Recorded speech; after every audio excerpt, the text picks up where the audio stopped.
मी इतकी का हसते माहिती आहे का?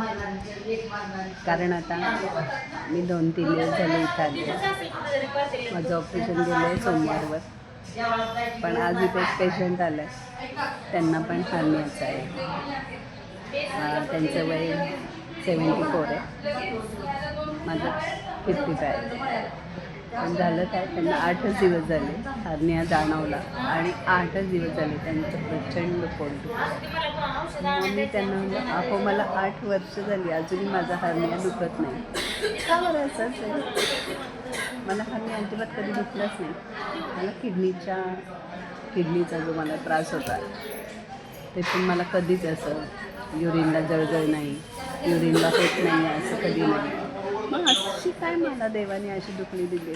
दुखणं आहे पण दिसतच नाही, काय माहिती, बघू. पण असं म्हणजे काही काहींना सहन पण होत नाही. किडनीचा त्रास असेल तरी पोट दुखतं किंवा हे असेल तरी पोट दुखतं. मग माझं काय असं वेगळं आहे?